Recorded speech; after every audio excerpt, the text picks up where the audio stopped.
প্ৰিয় দৰ্শক, ভাৰতৰ বহু ঠাইত মানুহে ভৰিত কিয় ক'লা সূতা বান্ধে? এইটো এটা পৰম্পৰা নে আন কিবা? এই প্ৰশ্নটো কেতিয়াবা নহয় কেতিয়াবা আপোনাৰ মনতো নিশ্চয় আহিছে। ছোৱালীবোৰে ভৰিত কিয় এডাল ক'লা সূতা পিন্ধে? এই ভিডিঅ'টোৰ জৰিয়তে ইয়াৰ আঁৰত থকা বিশ্বাসটো জানি লওক। তেন্তে আহক বেছি পলম নকৰি ভিডিঅ'টো আৰম্ভ কৰোঁ। ক'লা সূতা বন্ধা কেৱল এটা ধৰ্মীয় পৰম্পৰা নহয়, ই আস্থা, আধ্যাত্মিকতা আৰু স্বাস্থ্যৰ সৈতে জড়িত এক গভীৰ বিশ্বাস।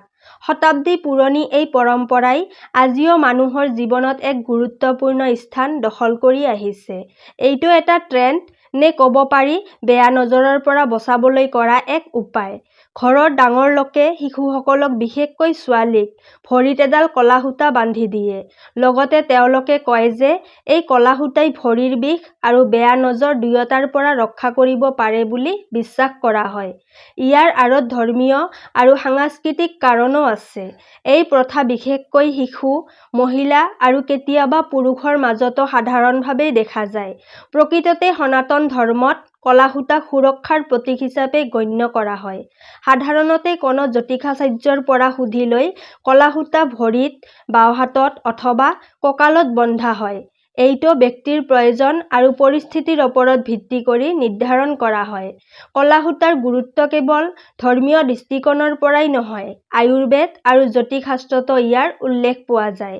বিশ্বাস কৰা হয় যে এই সূতাটোৱে মানুহজনৰ চাৰিওফালে এটা অদৃশ্য সুৰক্ষা কৱচ সৃষ্টি কৰে, যিয়ে বেয়া শক্তি আৰু ঈৰ্ষাৰ প্ৰভাৱৰ পৰা তাক ৰক্ষা কৰে।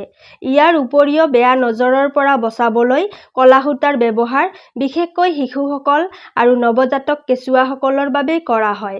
ইয়াক বিশেষভাৱে মন্ত্ৰোচ্চাৰ আৰু ভগৱানৰ নামৰ সৈতে পবিত্ৰ কৰি বন্ধা হয়, যাৰ ফলত ইয়াৰ প্ৰভাৱ আৰু অধিক বৃদ্ধি পায়।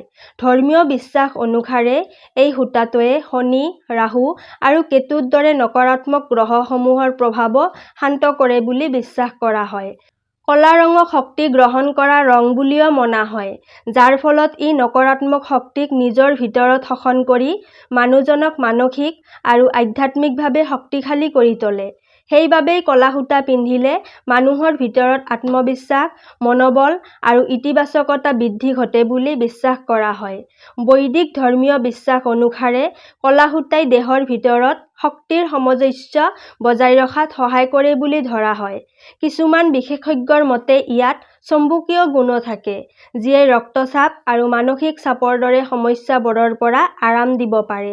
সেইবাবে আজিও বহু মানুহে গভীৰ শ্ৰদ্ধা আৰু বিশ্বাসৰ সৈতে ক'লা সূতা বান্ধে। আজিও কিছুমান লোকে জীৱনত সুৰক্ষা, শান্তি আৰু সৌভাগ্যৰ বাবে এই পৰম্পৰাটো শ্ৰদ্ধা আৰু বিশ্বাসৰ সৈতে পালন কৰি আহিছে। এইটো আমাৰ ধৰ্মীয় আস্থাৰ এক পৰিচয় বুলিও ক'ব পাৰি। ক'লা সূতাৰ এই সাধাৰণ দৰ্শন আচলতে মানুহৰ জীৱনৰ নকাৰাত্মকতাৰ সৈতে জড়িত গাঁতসমূহ খুলিবলৈ এক ইতিবাচক উপায় হিচাপে পৰিগণিত হৈছে। বেয়া নজৰৰ পৰা বচাবলৈ এই বিশ্বাস আছে যে ক'লা সূতাই বেয়া নজৰৰ প্ৰভাৱো আঁতৰাই ৰাখে। যেতিয়া কোনো মানুহে আন এজনক বেয়া নজৰেৰে চায়, তেতিয়া বিশ্বাস কৰা হয় যে ক'লা সূতাই সেই নজৰটো বাধা দিয়াত সহায় কৰে। সনাতন ধৰ্মত এই প্ৰথা কিছুমান বিশেষ ধৰ্মীয় অনুষ্ঠানৰ সৈতে জড়িত। স্বাস্থ্য আৰু সুৰক্ষা। কিছুমান মানুহে বিশ্বাস কৰে যে ক'লা সূতা পিন্ধিলে দেহত এক প্ৰকাৰৰ সুৰক্ষাৰ অনুভৱ সৃষ্টি হয়। ইয়াৰ ফলত স্বাস্থ্য ভালে থাকে বুলি ধৰা হয়। এই প্ৰথা ভাৰতৰ বিভিন্ন ৰাজ্য আৰু সমাজত বিভিন্ন ৰূপত দেখা যায়, আৰু প্ৰতিটো ঠাইতে ইয়াৰ আঁৰত থকা কাৰণ সামান্য ভিন্ন হ'ব পাৰে। তেন্তে আপুনি কিয় ক'লা সূতা বান্ধে? আপোনালোকৰ অঞ্চলত ইয়াক বান্ধাৰ আঁৰত কি বিশ্বাস বা কাৰণ আছে? আমাক কমেণ্টত নিশ্চয় জনাব। যদি ভিডিঅ'টো আপোনালোকৰ ভাল লাগিছে তেন্তে অনুগ্ৰহ কৰি আমাৰ চেনেলটো শ্বেয়াৰ আৰু ছাবস্ক্ৰাইব কৰিবলৈ নাপাহৰিব। প্ৰিয় দৰ্শক, তেতিয়াহ'লে আজিলৈ ইয়াতেই সামৰিছোঁ। কাইলৈ পুনৰ লগ পাম আন এটি ভিডিঅ'ৰ সৈতে। ধন্যবাদ।